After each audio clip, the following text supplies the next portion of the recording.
선한 사람 TV를 애청하고 계시는 국내외에 계시는 성도 여러분, 오늘도 여전히 제3차 선교 여행 중에 있었던 중요한 사건들을 골라서 여러분 자신과 출석하는 교회와 비교하여 고쳐야 할 것을 고치고 또 격려를 받아야 할 것은 격려를 받는 시간이 되기를 바랍니다. 제3차 선교 여행입니다. 사도행전 18장 23절에서 21장 16절까지입니다.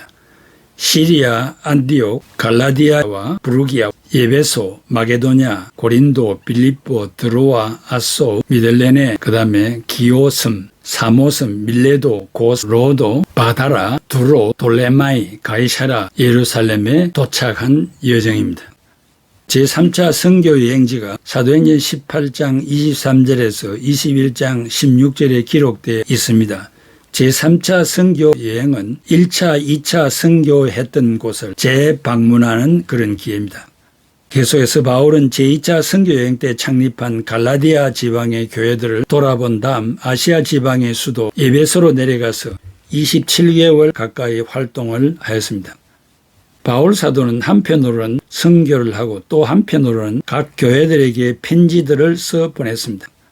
에베소 선교, 문이 활짝 열렸다고 말할 만큼 선교가 잘 되었습니다. 또한 바울 사도는 제자 에바브라를 시켜 에베소 동쪽 500리쯤에 위치한 골로새, 라오디게아, 히에라폴리스에도 교회를 세웠습니다. 또한 갈라디아 지방의 여러 교회에 유대주의를 부르짖는 그리스도인들이 설친다는 소식을 듣고 갈라디아서를 써 보냈습니다. 에베소에서 고린도 교회로 편지를 3통씩 써 보냈는데 첫 번째 편지는 분실되고 셋째 편지는 한 조각의 비늘 같은 것이 전해오고 단지 둘째 편지만은 고스란히 전해온다고 합니다. 곧 지금의 고린도 전서입니다. 또한 에베소 로마군 부대 감옥에서 옥고를 치르는 동안에 빌립보 교회와 골로새 교회 성도들에게 빌레몬을 통하여 편지를 써 보냈습니다. 감옥에서 석방되어 마게도냐로 건너가서 고린도 교회로 4채 편지를 써 보냈으니 이것이 고린도 후서입니다. 첫 번째 바울의 체포와 구금과 로마행과 가택연금에 대해 생각하겠습니다. 바울이 상경하여 성전에서 체포되기까지의 경위는 사도행전 21장 17절에서 36절에 잘 나타나 있습니다. 아시아 출신 해외 유대인들이 나지르 서원 민수기 6장 1절에서 21절의 말씀과 같이 자발적으로 서원을 한 사람을 말하는데 13절의 나실인을 말합니다. 제사를 바치려고 성전에 온 바울을 알아보고 민족과 종교의 배신자로 규탄하자 유대인들이 그에게 린치를 즉 폭력을 가했습니다. 다행히 성전 북부에 주둔한 로마 군인들이 구해주어서 목숨을 건질 수 있었습니다. 이어서 안디바드리를 거쳐 지중 해변 가이사라 총독부 감옥으로 이송되어 미결수로 2년 동안 갇힌 몸이 되었습니다. 바울은 총독의 재판이 불리하게 진행되자 로마 시민권을 내세워 황제에게 상소했습니다. 그리하여 바울은 로마로 압송되었는데 사도행전 27장 1절에서 28장 15절에 압송에 관한 기사가 나옵니다. 60년 가을 가이사라를 떠나 그레데섬을 거쳐 항해하다가 파선하여 구사일생으로 멜리데 즉 몰타섬에 상륙하여 석 달 동안 겨울을 났습니다. 61년 봄에 다시 배를 타고 시실리 섬을 거쳐 나폴리 북쪽에 있는 보디올리 포구에 닿아 육로로 로마에 도착했습니다. 로마에서는 경비병 한 사람의 감시를 받기는 했지만 셋집을 얻어 자유롭게 손님을 맞아들이면서 2년 동안 지냈습니다. 일종의 가택연금 상태라 하겠습니다. 사도행전의 경우 바울에 관한 이야기는 여기서 끝이 납니다. 둘째, 스페인 선교와 로마 선교. 58년 봄 고린도에서 로마서를 쓸 때부터 바울은 예루살렘과 로마를 거쳐 스페인에 가서 선교하고 싶다는 말을 하였습니다.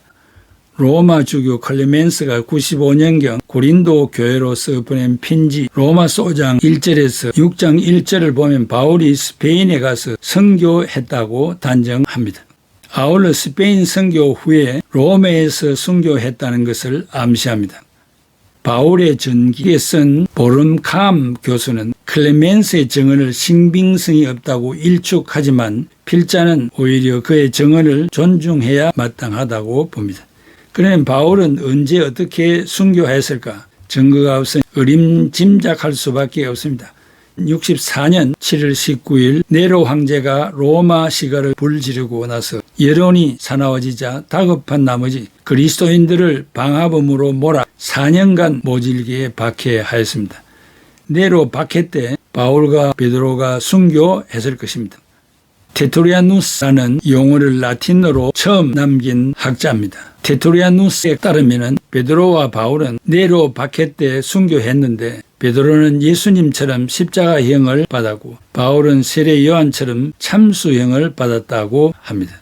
전설에 의하면 바울은 로마 남문 교외에 지하수가 세 줄기 솟아나는 곳에서 순교했고 그 근처 바울 대성당 자리에 묻혔다고 합니다. 또 한편으로는 로마의 오스티안 가도에서 네로의 입회하에 참수를 당하여 땅에 떨어진 머리가 세 바퀴 돌아서 새샘 사원을 지어 지금도 성지 순례객들이 여기서 성찬식을 가진다고 합니다. 사랑하는 성도 여러분, 복음을 전한다는 것이 얼마나 중요한 일인지 모릅니다. 한 영혼을 하나님 앞으로 인도한다는 것은 천하보다 귀한 한 영혼을 변화시켜서 하나님이 만드신 그 의도와 뜻대로 살아가도록 만든다는 것이 얼마나 중요한지 모릅니다. 그것은 하나님의 섭리와 뜻 가운데 이루어지는 일이기는 합니다만은 그러나 아무나 하는 것은 아닐 것입니다.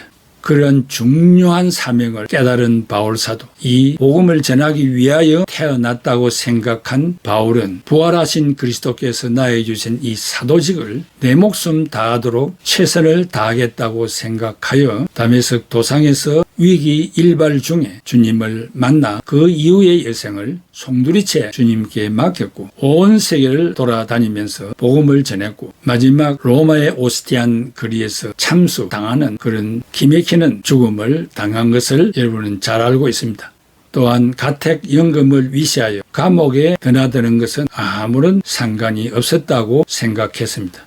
애청자 여러분, 오늘날 같이 자유로운 시대에 복음을 증거한다는 것을 잊어버린다면 혹한 크리스찬이라 말할 수 있겠습니까? 이 3차 세계 선교 여행의 과정을 통하여 나도 복음을 전하면서 살아야 되겠다는 그런 결단을 하는 기회가 되기를 바랍니다. 기도하겠습니다. 고마우신 아버지 하나님, 은혜와 사랑을 감사합니다.